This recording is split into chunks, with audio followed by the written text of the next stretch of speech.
Olá pessoal, dando sequência aos nossos vídeos tudo sobre ansiedade, hoje nós vamos falar sobre os principais medicamentos utilizados no transtorno de ansiedade.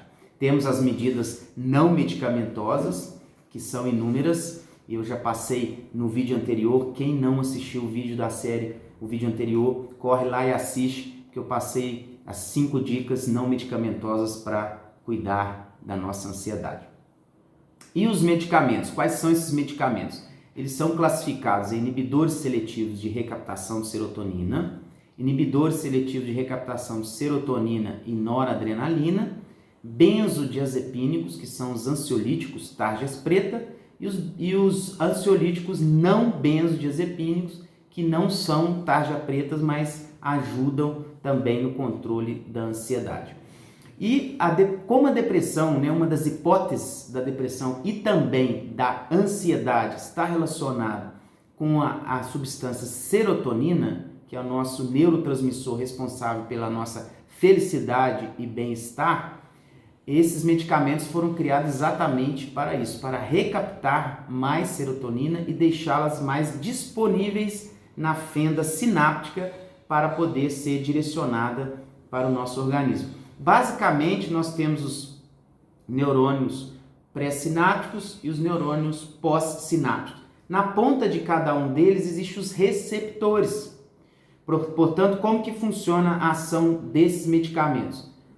É produzida a serotonina, essa serotonina passa para esse receptor pré-sináptico e essa serotonina é direcionada para a fenda sináptica, que é a fenda sináptica é o espaço entre um neurônio e outro. E na fenda pós-sináptica existem os receptores pós-sinápticos aqui. Quando essa serotonina cai nesse intervalo, na fenda, ela é conectada ao receptor pós-sináptico e vai ser direcionada para o corpo. Quando essa serotonina está baixa, fica pouca serotonina nesse espaço, portanto é recaptado aos receptores pós-sinápticos pouca serotonina. É onde a pessoa começa a ter alterações de humor, de prazer, de felicidade. Portanto, a ação desses medicamentos inibidores seletivos de recaptação de serotonina é disponibilizar uma quantidade maior de serotonina para que ela seja recaptada e aproveitada pelo corpo. Vou falar aqui alguns nomes que muitos já devem conhecer de recaptadores de serotonina: fluoxetina, citalopram, escitalopram, sertralina, paroxetina. Existe a outra classe de antidepressivos que também são classificados como que tratam ansiedade também, que são tratamento de ansiedade, inibidores seletivos de recaptação de noradrenalina.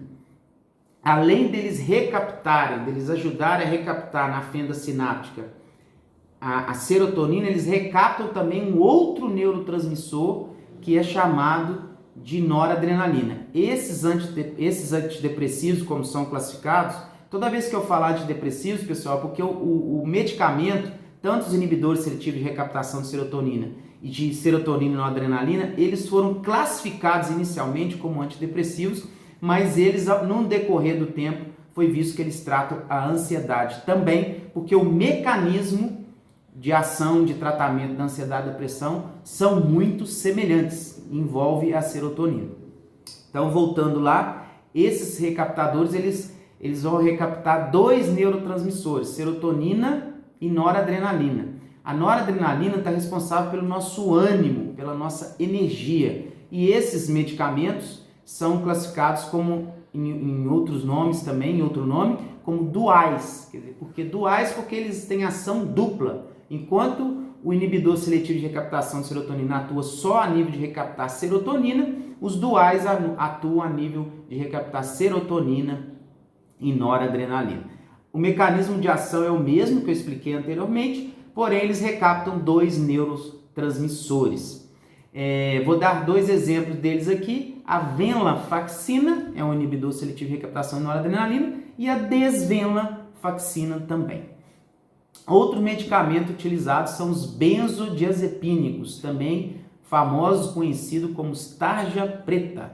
Vou citar alguns nomes que muitos já devem conhecer, nomes comerciais e nomes do sal.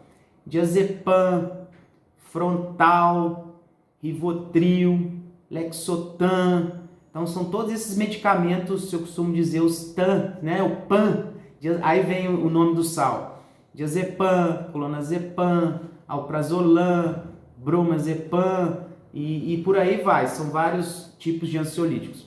Eles são medicamentos que devem ser usados com muita cautela. São medicamentos que ainda têm bastante uso na psiquiatria, porém devem ser usados em situações pontuais, situações no início de tratamento, ou quando o paciente tem uma crise de pânico, que a crise de pânico é uma crise muito grave, qual a pessoa passa por um momento de ansiedade muito grande, com sensação de morte, palpitação, pode ter vômito, alteração intestinal. Então, por ser uma urgência médica, uma emergência médica, o benzodiazepínico ele tem uma ação mais rápida para poder sanar essa ansiedade. Eles devem ser usados com cautela, por quê? Porque eles, com o passar do tempo, eles têm uma tendência a causar dependência química. A pessoa pode ficar dependente do remédio. Começa fazendo efeito com uma dose mais baixa, desenvolve depois o que a gente chama de tolerância, ou seja, o cérebro, o organismo da pessoa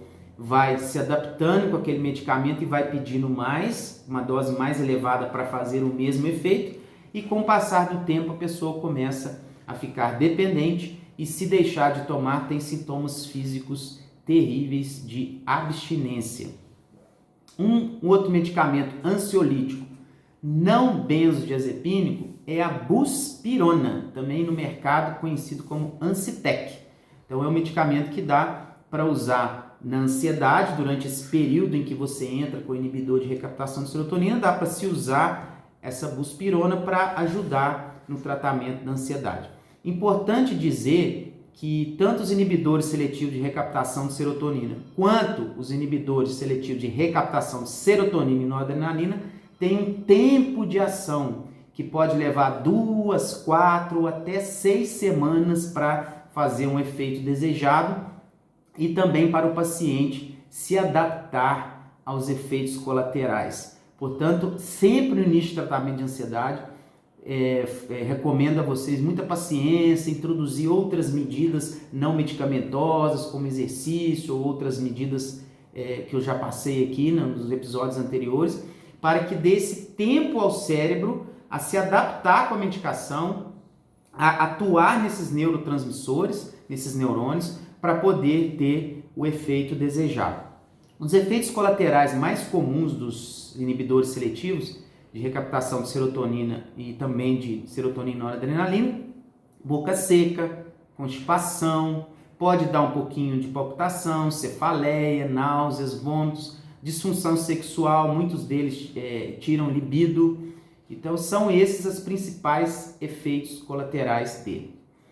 Portanto, pessoal, fica aí um resumo dos principais medicamentos. Importante dizer a vocês aqui que em nenhum momento aqui eu estou passando nenhum tipo de tratamento, são apenas orientações.